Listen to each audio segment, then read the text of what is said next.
साथियों, आज की इस वीडियो में हम बात करने वाले हैं आधुनिक भारत के इतिहास। उसमें भी जो है कुछ चैप्टर है, वो है सामाजिक धार्मिक सुधार आंदोलन। इसके बारे में चर्चा करेंगे कि वो किस वजह से परिवर्तन आए सामाजिक धार्मिक सुधार में। तो पॉइंट के माध्यम से समझने का प्रयास करेंगे, जानने का प्रयास करेंगे। तो हम पढ़ेंगे सुधार की भावना को बल देने वाले कारक। आखिर वह कौन से कारक है जिनकी वजह से जो है सामाजिक धार्मिक सुधार आंदोलन हुए हैं।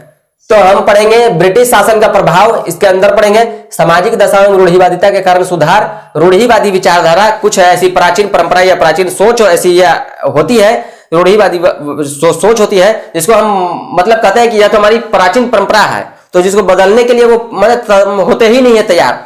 तो कई ऐसी रूढ़िवादी सोच होती है जिनको हम रूढ़िवादी विचारधारा कहते हैं। तो रूढ़िवादी के कारण सुधार जो हुआ वो देखेंगे। इसमें भी धार्मिक और सामाजिक कुरीतियां देखेंगे, महिलाओं की दयनीय स्थिति देखेंगे, जातिगत भेदभाव की समस्या। अब एक दो तीसरा पॉइंट है पाश्चात्य संस्कृति का विरोध देखेंगे, प्रबुद्ध भारतीयों में नवीन जागृति देखेंगे। अब सबसे बड़ी जो बात है कि 18वीं शताब्दी में यूरोप में एक नवीन बौद्धिक लहर चली। अब यह क्या है? अब जो है कि 18वीं शताब्दी में जो यूरोप में, जिसे हम पुनर्जागरण की संज्ञा देते हैं, या पुनर्जागरण आपने सुना होगा या पुनर्जागरण पढ़ा होगा। तो पुनर्जागरण वही है जो लोगों में जब चीजें विकास होती है, विकास क्रम चलती है, तर्कवाद, ज्ञानवाद, विज्ञानवाद, कर्मवाद, मानववाद, कई सारी चीजें, तो उसकी वजह से लोगों में है एक व्यापक स्तर पर जो है फैलाव होता है ज्ञान का। तो फिर उसकी जिसे हम पुनर्जागरण कहते हैं। अब इसकी वजह से जो है यूरोपीय समाज की जब लोगों में जन जागरण, एक जागृति पैदा होती है, तो वो यूरोपीय समाज की प्रगति होती है, विकास होता है। अब कहीं भी कोई घटना होगी तो उसका प्रभाव कहीं कुछ क्षेत्रों पर पड़ेगा ही।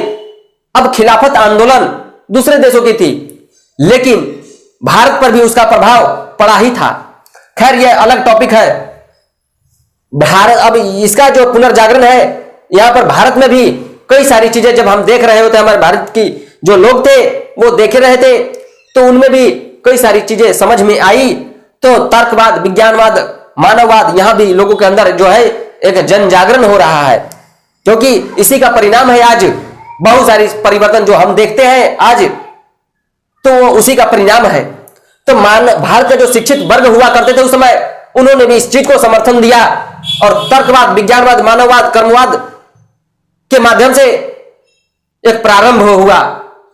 उसे ही पुनर्जागरण कहा गया। यह पुनर्जागरण यूरोप से, इसी को देखते हुए यहां भी अब जो है विकास होता है। अब पुरातन मान्यता जितने भी थे, विश्वास पर चोट किया गया। पुनर्जागरण अब जब पुनर्जागरण का जब यहां हुआ, लोगों के अंदर जन जागरण हुआ, चेतना का विकास हुआ, तो पुरानी मान्यताओं, विश्वास पर चोट किया, त्याग दिया। अब जब ये सब चीजें हो गई तो नई ज्ञान की आवश्यकता होगी, नई चीजों की आवश्यकता होगी। तो नई ज्ञान पद्धति और मान्यताओं पर बल दिया गया। ब्रिटिश शासन प्रभाव ने भारत को भारतीय इतिहास के परिवर्तन में महत्वपूर्ण भूमिका, ऐसा इसलिए क्योंकि इससे पहले जो भी आक्रमणकारी भारत में आए, उन्होंने कोई अपना जो है प्रभुत्व स्थापित नहीं किया। जिस तरीके से भारत की सामाजिक संस्कृति या जैसे चल रही थी, उसी में घुल मिल गए। लेकिन ब्रिटिश का ऐसे दौर में आगमन होता है जब एक यूरोप में पुनर्जागरण का काल एक तेज गति से एक जो है विकास की रफ्तार चल रही थी। अब उसी का जो लहर था, यह भारत में भी सामाजिक एवं संस्कृति में परिवर्तन देखने को मिलता है। इसीलिए यह ब्रिटिश शासन प्रभाव ने भारत को भारतीय इतिहास के परिवर्तन में महत्वपूर्ण भूमिका इसलिए कहा जा रहा है। अब देखेंगे धार्मिक एवं सामाजिक कुरीतियां। 19वीं शताब्दी में भारतीय समाज में धार्मिक अंधविश्वास, सामाजिक कुरीतियां, कई तरह की चीजें थी।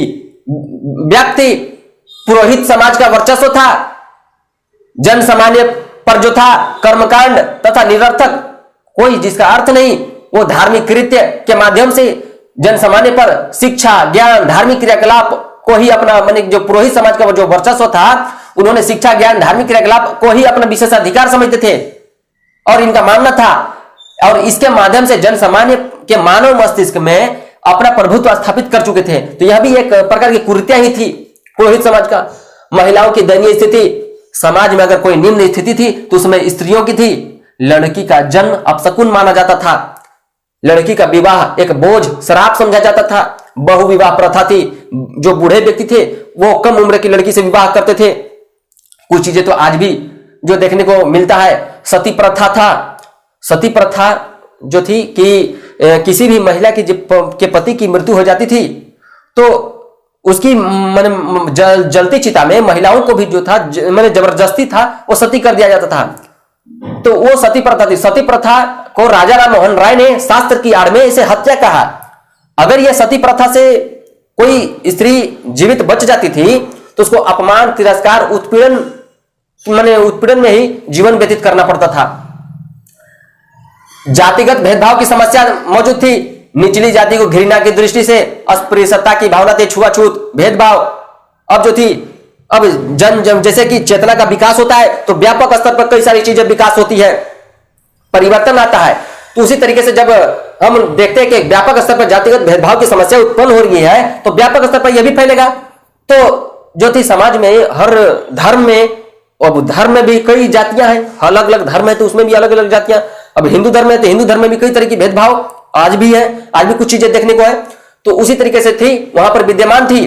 तो हर धर्म में और हर मतलब जातिगत भेदभाव की समस्या एक मतलब समाज, उसके वजह से समाज विभक्त हो चुका था। मानव सभ्यता और प्रतिष्ठा पर यह कुरीति जो थी एक शर्मनाक धब्बा थी।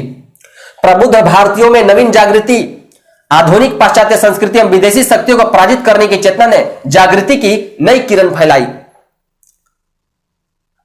हमने देखा, अच्छा ये रह गया पाश्चात्य संस्कृति का विरोध, देश में विरोधी सभ्यता एवं संस्कृति हेतु सुनियोजित प्रयास। अब जैसे भारत पर ब्रिटिश ने जो अपना प्रभुत्व स्थापित किया तो उन्होंने अपने हित के लिए अब जो है कि अंग्रेजी सभ्यता एवं संस्कृति को सुनियोजित ढंग से जो था एक माने प्रचार प्रसार किया। शहरीकरण और आधुनिकीकरण ने लोगों के विचार, जब ऐसा होगा तो आदान प्रदान ज्ञान का विचार बढ़ेगा तो लोगों के अंदर कई सारी चेतना का विकास होगा।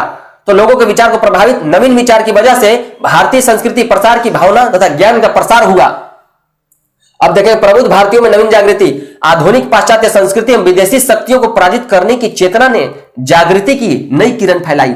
वही पुनर्जागरण वाली बात है कि कर्मवाद, विज्ञानवाद, कई सारी चीजों की वजह से जब विकास देखते हैं, समाज की प्रगति देखते हैं तो उसकी वजह से लोगों में, भारत के लोगों में भी कई सारी महसूस होने लगा कि भारत की जो सामाजिक संस्कृति है, धार्मिक संस्कृति है, वो काफी पिछड़ रहा है। और जो है उसकी, भारत की जो सामाजिक संस्कृति, धार्मिक संस्कृति है, भारत की दुर्बलताओं की वजह से मुट्ठी भर लोगों के विदेशी हाथों में चला गया है। भारत सभ्यता की दौड़ में काफी पिछड़ गया है। ऐसा अब लोगों को जो है यही जन जागरण की वजह से अब लोगों के अंदर महसूस होने लगा है, समझ आने लगा है। तब अब यहां पर क्या होगा, अब ऐसा जब महसूस होगा तो बंगाली नवयुवकों ने, जो लोग थोड़ा हल्का फुल्का जो जानकार हुए, तो बंगाली नवयुवकों ने जो है प्राचीन मान्यताओं पर चोट किया।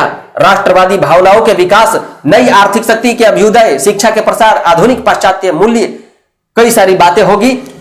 तो एवं संस्कृति के प्रभाव तथा विश्व समुदाय को सशक्त करने की सोच ने सुधार के मार्ग को प्रशस्त किया। इस प्रकार से जो है एक सामाजिक धार्मिक सुधार आंदोलन में एक महत्वपूर्ण, ये सब पॉइंट जो थे काफी महत्वपूर्ण है। तो ये पॉइंट के माध्यम से हमने कुछ इस वीडियो में समझने का प्रयास किया।